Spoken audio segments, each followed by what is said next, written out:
De retour sur le plateau du Rendez-vous de l'Info avec Hubert Cantou, notre premier invité. Hubert Cantou, bonsoir. Bonsoir, M. Bernet. C'est la suite des sénatoriales. Tous les candidats passent sur notre plateau. Demain, le rendez-vous, ça sera avec Antoine Karam. Ce soir, place à Hubert Cantou. Vous êtes un homme de gauche, vous dites que vous êtes un homme libre. Mais est-ce qu'on est vraiment libre en politique, Hubert Cantou ? C'est relatif. Je dis que on est libre dans la mesure où on n'est pas sous l'emprise, sous la pression d'un groupe quelconque ou d'un sous-groupe, quoi. Donc je suis libre de réfléchir.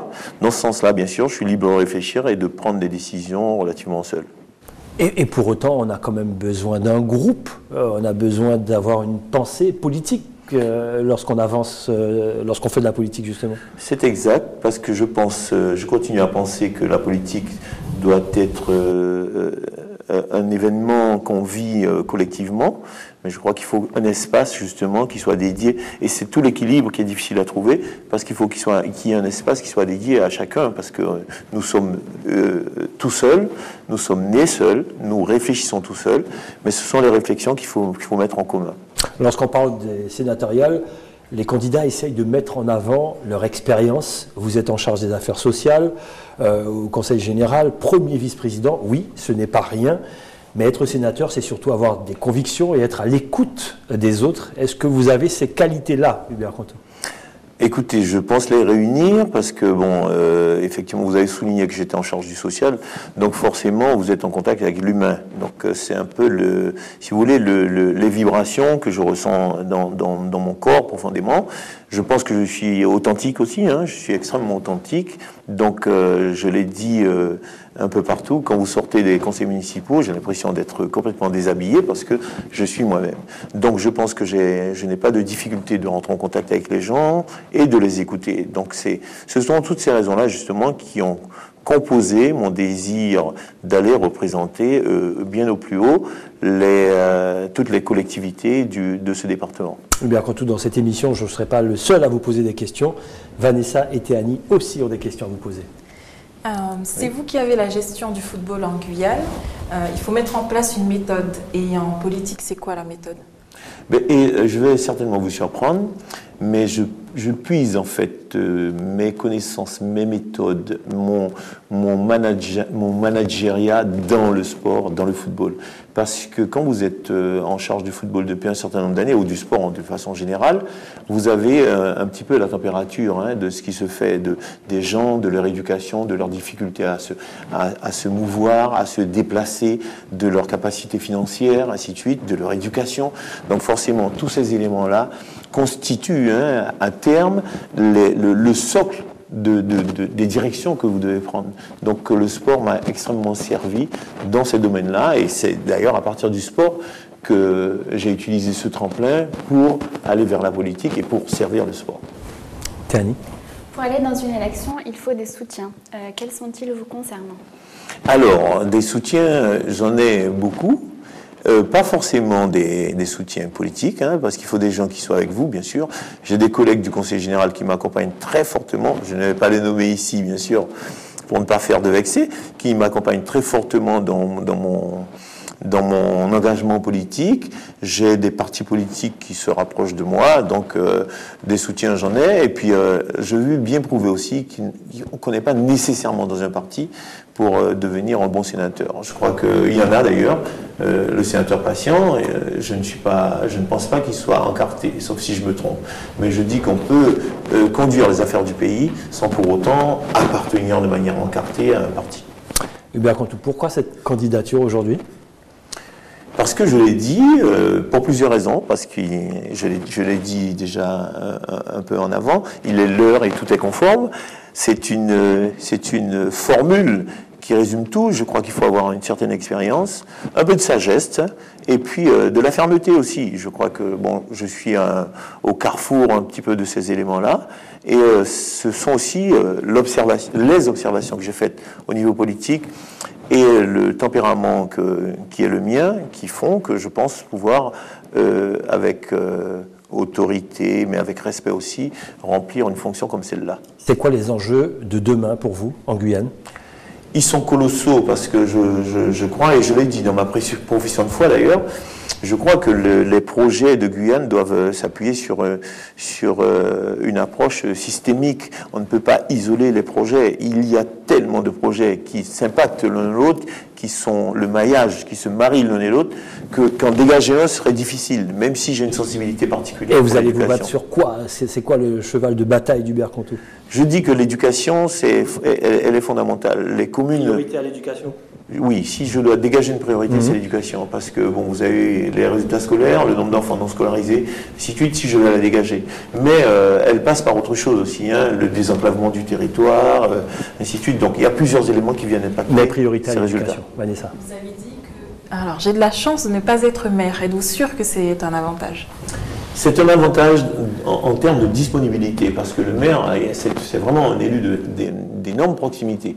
Ça veut dire que quand vous êtes sénateur et maire, les fois où vous êtes sur le département, vous êtes absolument happé par les difficultés de la collectivité municipale. Je crois que le conseil général permet d'avoir un peu moins de proximité, parce que c'est la fonction même du conseiller général. C'est un poste de proximité, mais un peu moins. Donc il y a moins de violence, donc vous pouvez dégager un peu plus de disponibilité pour réfléchir aux problématiques sénatoriales.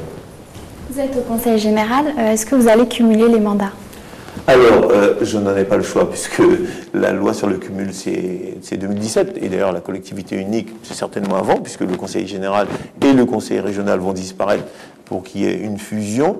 Donc, je ne suis pas pour le cumul des mandats, mais tout à la fois, je pense aussi qu'il faut avoir une accroche territoriale, parce que vous ne pouvez pas aller plus haut si vous n'avez pas le... Donc, je suis un tout petit peu divisé sur la question, je vous l'accorde. D'accord, très bien. Transparence du patrimoine, tout le monde y passe ici, sur le plateau du rendez-vous de l'info. Vous devez déposer en préfecture, bien sûr, tout ce que vous possédez, hein, et les citoyens peuvent y avoir accès. Est-ce qu'on peut connaître l'étendue du patrimoine d'Hubert Cantou? Vous avez un ballon de foot, ça c'est sûr. Sans problème, j'ai un ballon de foot. Et quoi d'autre? J'ai les chaussures, j'ai quelques survêtements. Mais bon, je possède une maison, un terrain, et c'est tout, une voiture, bien sûr, comme tout le monde. Donc, pas d'hôtel à gauche et à droite d'autres pays? Malheureusement, non, ni ici ni ailleurs. Je crois que bon, j'ai aussi des relations avec le matérialisme. En fait, ce n'est pas vraiment ma tasse de thé. Très bien. Christiane Taubira, elle soutient qui? Jean-Étienne Antoinette ou Hubert Cantou? Alors, bon, que les gens sachent, parce qu'il semblerait que les formations ne soient pas bien passées, que je ne suis plus apparenté à Walwari, ni encarté à Walwari. Ouais. Je l'ai été et je n'ai aucun regret, parce que je pense que c'est une matrice qui est extrêmement intéressante. Mais Walwari ayant un candidat, je pense que Christiane Taubira est certainement plus proche de Jean-Étienne Antoinette que de moi-même. Qu'est-ce qu'un sénateur peut apporter de plus qu'un vice-président du Conseil général ici? Vous êtes sur le terrain, un homme de proximité. Vous n'avez plus envie? Vous voulez vous battre pour la Guyane, mais à l'extérieur? Non, c'est-à-dire qu'il faut, comme je disais tout à l'heure, prendre ses forces dans la proximité. Mais quand vous avez mesuré l'ampleur des problématiques qui sont posées à notre département, vous avez, si vous avez un tout petit peu d'ambition, mais sans débordement, vous avez envie d'aller plus haut et de défendre tout le monde. Parce que quand vous êtes au Conseil général, vous avez une vision, une perception des choses qui est extrêmement élargie, puisque le département est sur toute la région. Donc, et sur des problématiques différentes, sur des missions qui sont extrêmement différentes, même si on n'en a pas la charge, mais on doit traiter sur des dossiers et prendre des positionnements. Donc forcément, tous ces éléments-là constituent des atouts, si vous voulez, pour aller vers un poste de sénateur. Allez, on va tordre le cou à un cliché. Vous l'avez sûrement entendu, quand on dit sénateur, on dit retraite politique. Que pensez-vous de ce cliché? Est-ce un cliché? Je crois vous allez forcément me dire non, puisque vous vous présentez.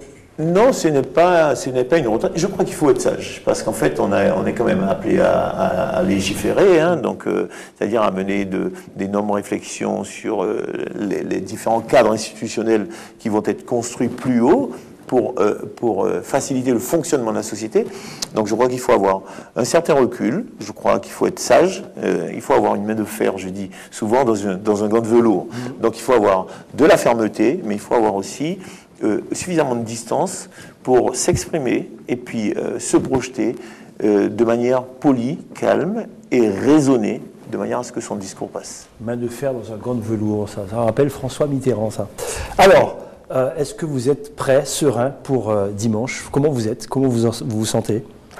Fatigué, enfin nerveusement en fait, hein, fatigué parce que ce matin j'étais à Papaichton, à Maripasoula après, donc je rencontre des gens tout le temps. C'est extrêmement enrichissant, c'est extrêmement... Mais c'est vrai que je suis prêt, et puis j'ai véritablement tenu un langage qui est très authentique. Et j'ai eu vraiment la sensation que mon discours est rentré en résonance avec l'attente des gens. Donc si ça se matérialise en... Ah, ben oui, c'est surtout les grands électeurs qu'il faut influencer derrière tout ça. Merci Hubert Cantou d'être passé dans notre plateau du rendez-vous de l'info. Zone rendez-vous dimanche avec les caméras d'ATG pour les résultats, bien sûr. Prochain candidat demain à la même heure, Antoine Caramal. Et sans plus tarder, Vanessa nous parle des Vines. Les Vines, Vanessa, qu'est-ce que c'est? Alors, savez-vous ce que c'est, Gilles? Franchement, non. Alors, c'est une situation de tous les jours que l'on caricature en vidéo pour faire rire les gens. Donc, généralement, c'est une vidéo qui dure 6-7 secondes, donc c'est très court. Certains le font plus longtemps, le but étant de faire rire en très très peu de temps. Donc, il existe des Vines version 973. Ouais. Je vous propose de voir une petite vidéo des meilleurs. Alors,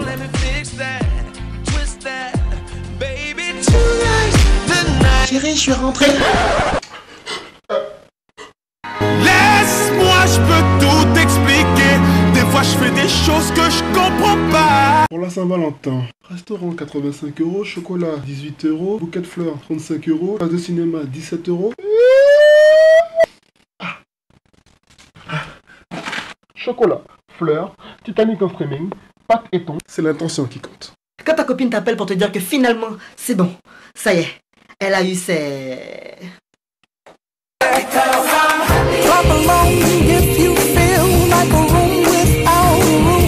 Non mais je savais, hein.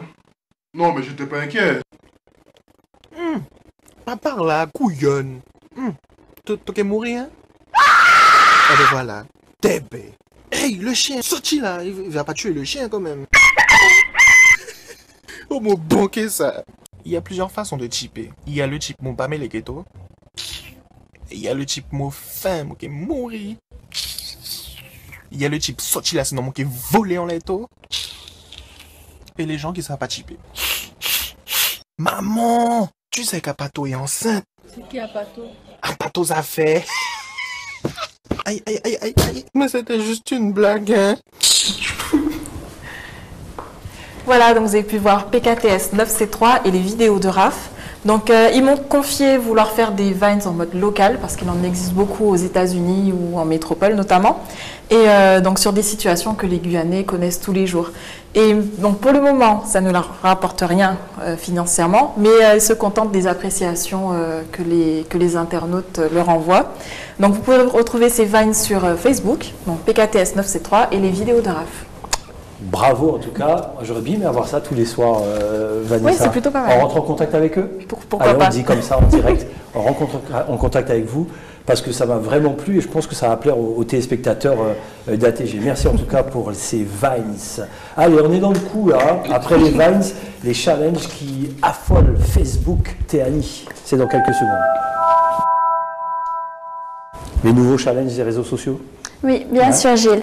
Donc, je pense que vous n'avez pas pu passer à côté de ces nouveaux défis qui affolent la toile. Oui. Bon, le vôtre était plutôt pas mal. Je pense qu'on a tous bien rigolé. Ouais. Donc, après l'Ice Bucket Challenge, dont Vanessa nous a parlé la semaine dernière pour une petite chronique, nous allons voir aujourd'hui donc les nouveaux petits défis du mois de septembre. Nous avons le No Makeup Selfie, suivi du Beach Challenge et ensuite de Cock in a Sock. Wow. Donc, je vous présente je vous propose, désolé, de regarder les premières images. Alors, on y va.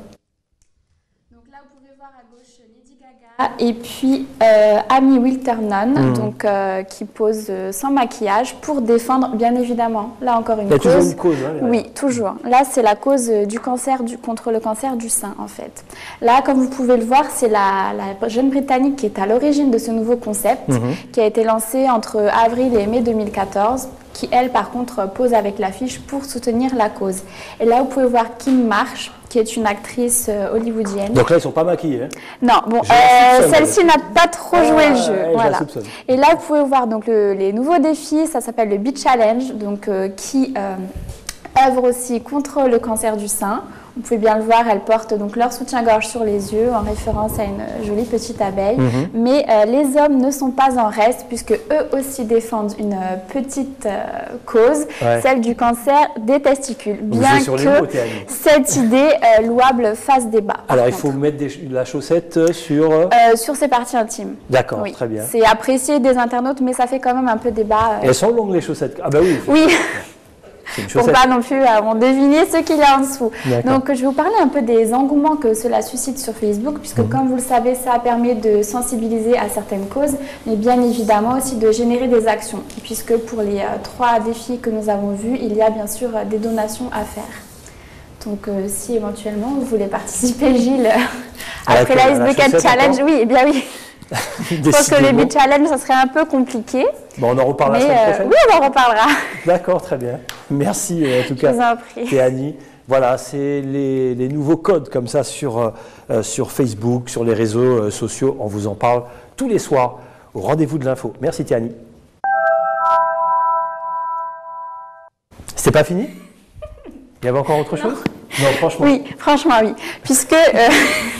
Je croyais que c'était fini, moi. Vanessa et moi-même avons participé au No Make-up Selfie. Ouais. Donc, je vous présente notre petite photo. Voilà, sans maquillage, vous voyez. Sans maquillage, oui. Les gens qui m'appellent vont dire, est-ce qu'elles sont vraiment jolies? Ben oui, voilà. Elles sont très très belles, sans maquillage aussi. Un selfie que vous retrouverez bien sûr sur la page de l'émission ATG. N'oubliez pas de mettre un petit like. Et puis, nous vous mettrons le selfie à la fin de l'émission. Bon.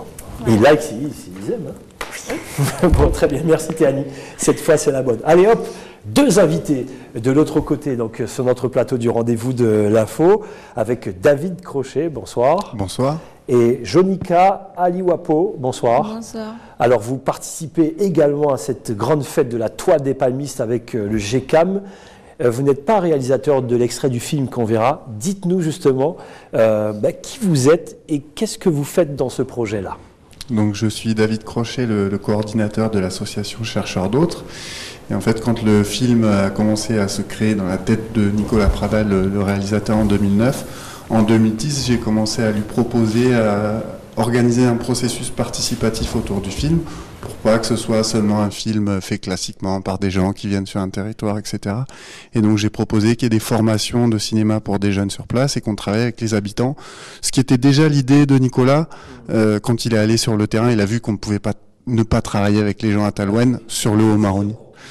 C'est ça, d'autant plus que je travaillais pour ADER, qui était une association qui travaille sur un programme du bien-être en fait pour les jeunes sur le Haut-Maroni, afin de lutter notamment contre le suicide. Et donc l'idée en fait c'était d'associer les réalisateurs à des modules de formation pour qu'après des jeunes soient embauchés sur le film et puissent être stagiaires rémunérés. C'est pour ça que Jonika en fait partie. Par exemple. Alors Jonika, quelle expérience vous tirez justement de ce film-là, belle expérience du cinéma. Qu'est-ce que vous avez fait dessus? Vous étiez script, je crois. Le rôle d'une script au cinéma, c'est quoi? Dites-nous. Le rôle d'un script dans le cinéma, c'est de noter sur une feuille et demander si le zoomage est bon, si l'image est bonne, le son et le cadrage aussi. Voilà, vous vous occupez de tout ce qu'il y a un petit peu derrière, notez un petit peu tout ce qu'il y a derrière. Vous avez travaillé avec d'autres camarades également. Est-ce que vous avez le temps, parce que lorsqu'on travaille derrière, est-ce que vous avez le temps de vivre le film aussi, malgré tout?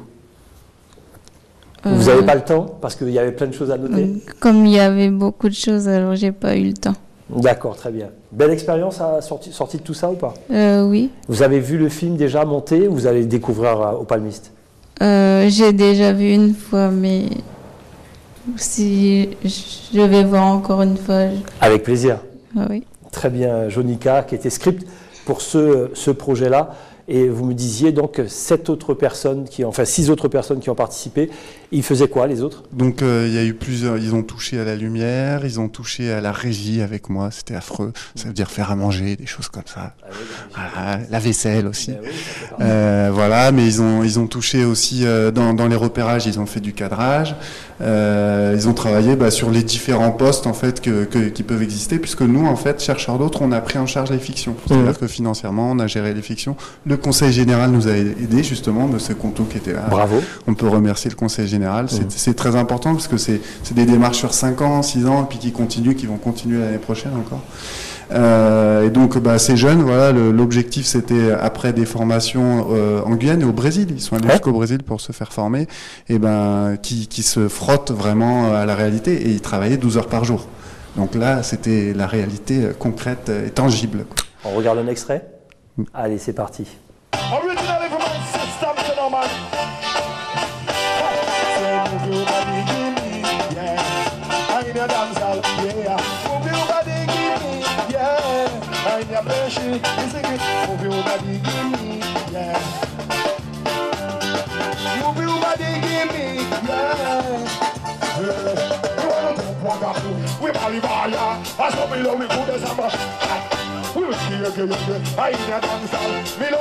Upa kunak wana ito blur gen hira wana tom poito putu putai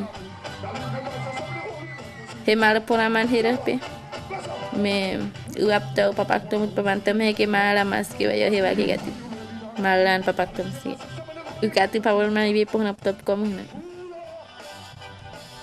c'est bête de se marier sans envie. Big up DJ Talou in the place, you understand me? Juste la petite phrase derrière qui raconte un petit peu tout. C'est bête de se marier sans envie. Vos projets à venir? Alors nos projets, on a un projet en fait qui existe depuis 5 ans qui s'appelle Triangle des Cultures, qui relie la région Guyane, la région Midi-Pyrénées, Toulouse, la Fusée, etc. et la région de Saint-Louis du Sénégal. Il y avait le RAM Guyane qui est relié, voilà, notamment. Il y a d'autres liens.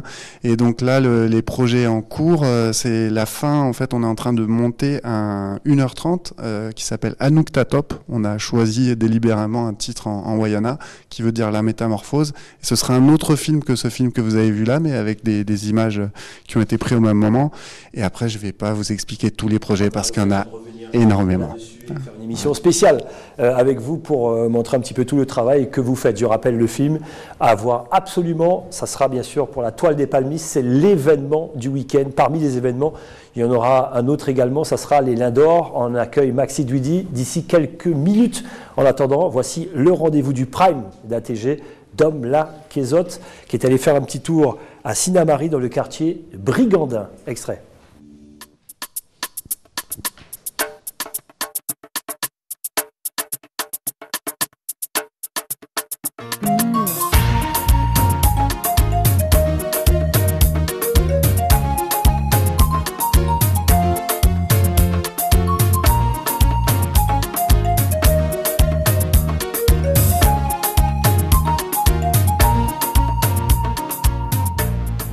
Dise mounya qui maringouin à moustique hein, t'auras dit maringouin par exemple qui maringouin gen mac.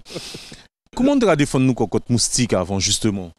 Eh bien la boucane cacabif. Et si me raconte l'histoire ça casa au carré. Bah moul non. Pas rien pour moi moucher l'état. Il gagne l'état, t'es arrêté ici, la mer t'es venir. Là il voit la mer qui vient, c'est sur case là, une petite case.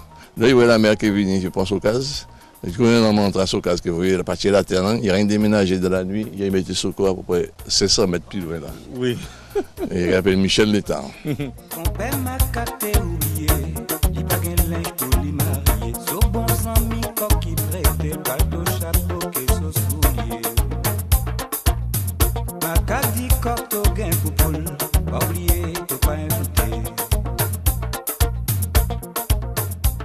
Avec cochon manger, ben ça, 40 des cochons chute aussi. Et tu auras fait Tchocho Geli. Tchocho aussi, bien sûr. Bien sûr. Donc, Voilà, Brigandin, donc un quartier à Sinnamary. Brigandin, le fief de la famille Létard. Vous verrez ça tout à l'heure, 20h, avec le Dom Laquésode, présenté par Dominique Nugent. Nous saluons à nouveau nos téléspectateurs sur Canal Satellite. On a eu un petit souci technique qui n'est pas de notre fait. Hein. Il y a eu de la foudre tombée en Guadeloupe sur l'appareillage de Canal Sat. Ça y est, tout est rentré dans l'ordre.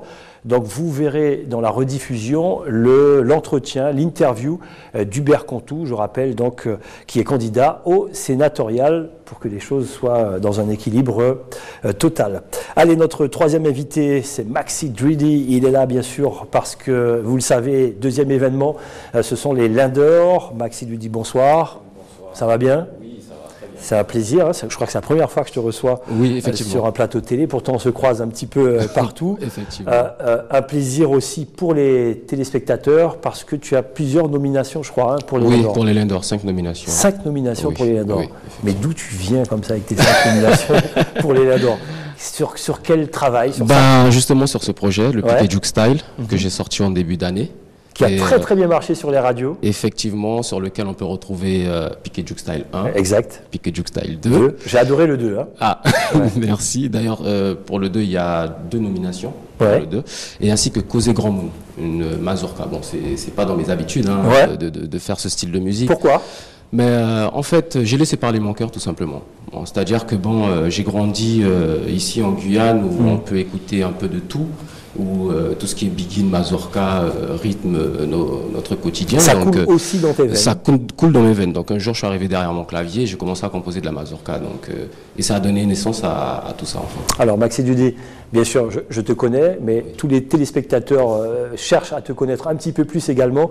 Raconte-nous un petit peu ton histoire jusqu'à aujourd'hui, mais résume ça en 2 mots. On va résumer en quelques mots assez rapidement. Donc, je suis membre du groupe Damaniac, qui, contrairement à ce que beaucoup pensent, existe toujours, mais qui produit énormément. Donc, nous sommes maintenant basés sur Le Mans, en métropole. On a produit... On voit ça sur les réseaux sociaux. Effectivement. Donc, depuis peu, j'évolue tout seul, comme Shugakawa, mais c'est toujours la même équipe qui travaille derrière, c'est-à-dire l'équipe Damaniac. Exact. On produit aussi... Damaniac, c'est Saint-Laurent. C'est Saint-Laurent. Effectivement, je suis aussi originaire de Saint-Laurent. On produit le groupe Almighty Crew, qui ont signé le hit de l'été en Guyane cette année, avec le titre Anjoliva. Et bon voilà, quoi, je suis auteur, compositeur, interprète, et ça fait super longtemps que je suis dans la musique. Alors, les Lindors, quand tu as invité aux Lindors pour te dire 5 nominations, comment tu vis ça? J'en reviens pas. C'est vraiment, c'est les récompenses pour le meilleur de la musique guyanaise. Oui. Comment tu le vis ça? Honnêtement, pour l'instant, je suis sur un petit nuage. Déjà, pour moi, c'est un honneur d'être là et d'être déjà nominé. Pour moi, c'est déjà une grande victoire parce que pour moi, c'est une petite aparté que je faisais dans ma carrière, en quelque sorte, puisque c'est tout ce qui est musique urbaine en général. Les gens nous connaissent avec tout ce qui est dancehall, hip-hop, etc. Et là, je me suis dit, mais pourquoi pas revenir aux sources et faire quelque chose qui parle au public guyanais. Donc, on est parti sur la musique à 3 temps. Vanessa, je regarde les filles parce qu'elles ont des questions pour toi. Vanessa. Il n'y a pas de souci.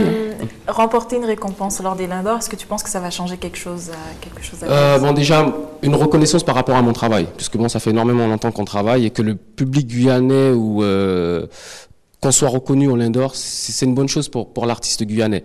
Après, lorsqu'un artiste est nominé au Lindors, je sais pas pourquoi, mais il y a des gens qui ont honte de le dire. C'est-à-dire que il y a tellement de, moi je vais pas dire de haineux ou de jaloux, je ne sais pas, mais des fois c'est pas trop bien de le dire, quoi. Il faut se cacher presque, quoi, lorsque tu es nominé. Alors que c'est une belle récompense, les Lindors. C'est quelque chose qui te permet de te distinguer, d'approuver ton travail et de te dire que voilà, quoi, tu travailles pas pour rien et que quelque part ton travail il est validé. Tout simplement. Donc pour moi, c'est une fierté. On en profite pour saluer Jean-Pierre Caram, qui est à l'origine, bien sûr, de ce projet des Lindors. Théanie. Une petite question. Est-ce que vous auriez une exclue sur un futur projet? Oui, une exclue. Oui, tout à fait. En plus, je suis venu avec une exclue dans mes bagages, et c'est une reprise du groupe Blackwood. Waouh! Le titre c'est Brother, donc je pense que cette semaine vous allez pouvoir le découvrir sur les ondes. C'est vraiment mon exclu, quoi. Je tenais absolument à reprendre Brother. Pourquoi? Parce que ça correspond, les sonorités correspondent au son qui se fait aujourd'hui, à tout ce qui est hip-hop, etc. Ça correspond vraiment. Je pense qu'ils avaient une longueur d'avance Donc voilà, pour moi, il fallait le faire. En tout cas, très beau projet. On regarde un petit extrait de ce que tu as déjà fait avec des potes, notamment. On revient dans 20 secondes. Un extrait. Ça marche.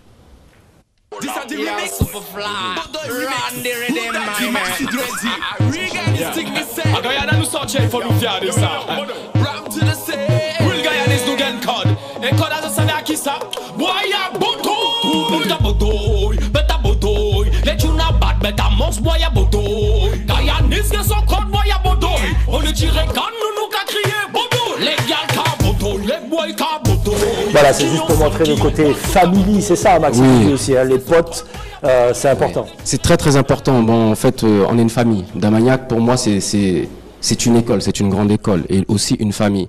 On travaille ensemble, on fait pratiquement tout ensemble, quoi. On a cohabité ensemble, on a un studio d'enregistrement ensemble, les clips on les fait ensemble, voilà quoi. Et Bodoy, bon franchement on peut voir un petit peu, on peut voir aussi les Almighty Crew dedans et les membres de l'équipe quoi, tout simplement.